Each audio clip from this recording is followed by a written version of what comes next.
Hey everyone, my name is Perry. I'm an electrical engineer, and in this video we're going to watch Avatar: The Last Airbender to see how accurate all the science and technology in the show really are. This episode is Book 3, Fire, The Day of Black Sun.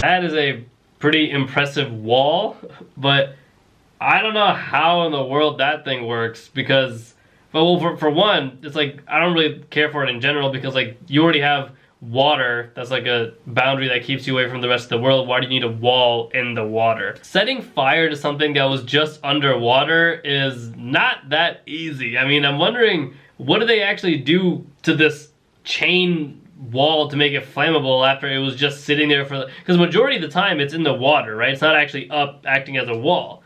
So that's, I wonder how they accomplished that.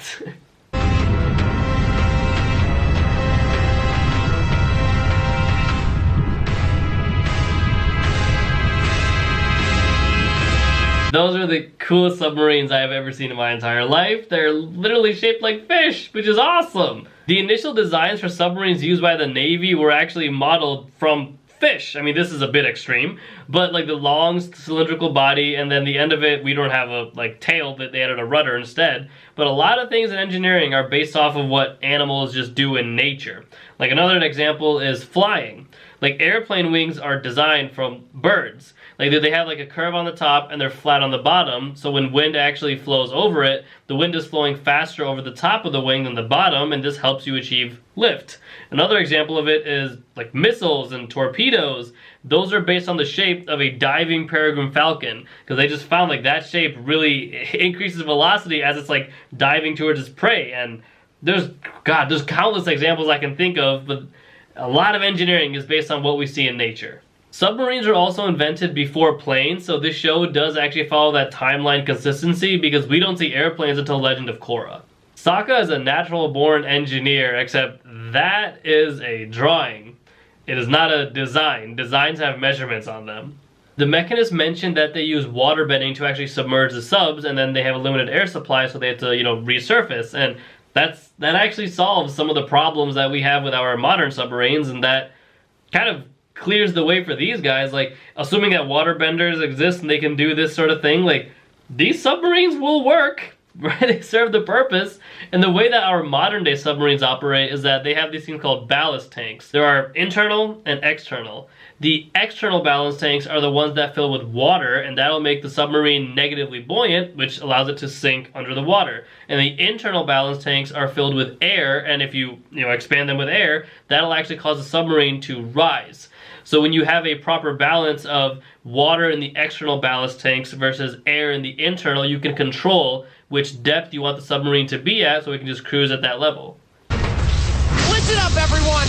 I want the tanks in wedge formation! Warriors and Benders in the middle! We're taking that tower and heading for the Royal Palace!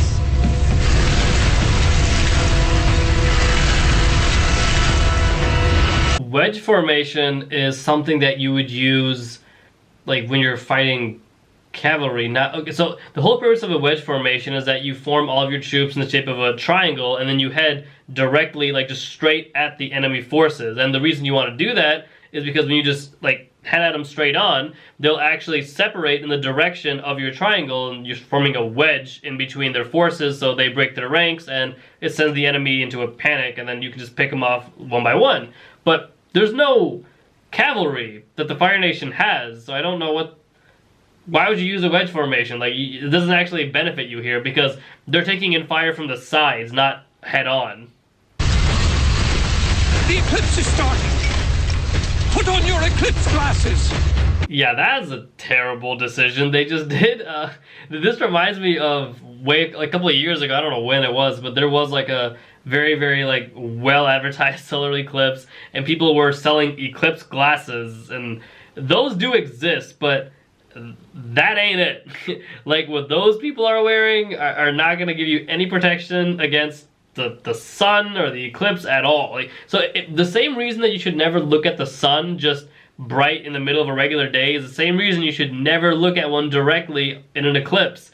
It's intense UV light that the sun is projecting just all of it into you, and like your eyes have a lens, right? So what's actually happening is that those UV rays are coming right into your eye, and your eye is concentrating all of them onto your retina.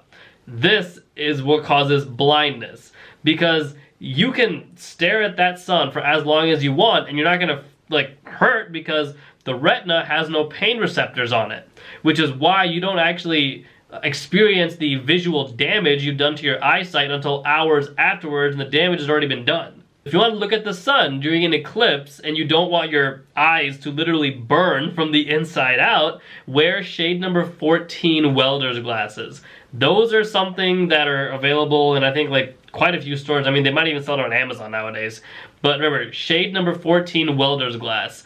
Those are the safe bet you can use to look at the sun. And if you don't want to use me as a resource, I'm going to put the link in the description where I got that from. It's from a NASA website, and that'll give you all the information plus more you need to know on it for safety reasons. With all that in mind, when you rewatch this clip, the glasses that they're wearing serve no protective qualities at all. There is a way to view an eclipse, and it's called like pinhole viewing or something like that. And what you do is you actually set up like a camera and a lens in a sort of way, and like there's a screen, and there's like a really weird way of setting it up where it's like you just have the sun rays projecting in through a lens, and you need to have the screen 1 meter away, and then you can just see the actual eclipse on like the screen that you set up. But it's like, I don't even recommend doing that. Just don't look at the sun. None of the Fire Nation soldiers have any eye protection, and they're gonna be just fine. Like, if you don't want your eyes to get damaged during an eclipse, don't look at the eclipse.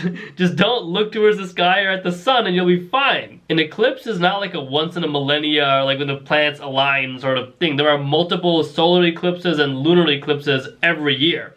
And if you want to view them, just depending on where you are geographically in the world, sometimes you might not be in the correct place to see it, then you can just go to the observation places. Like if you're in LA, then the Griffith Observatory actually has protective lenses for you to wear if there's an eclipse. And there's a lot of places you can go that just have that accessibility. I can't talk today. Thank you guys so much for watching. I hope you enjoyed the video. If you want to see more Last Airbender, let me know which episodes and technology in the comments down below. Guess what? The Gold Life is now an affiliate partner of NordVPN. Information is a huge commodity nowadays. Companies want to know where you live, where your car is parked, what you eat, where you work out, the passwords you have, the websites you're on. Your personal information is being bought and sold by these giant tech companies without your permission. Protect yourself at all times on up to 6 devices using NordVPN.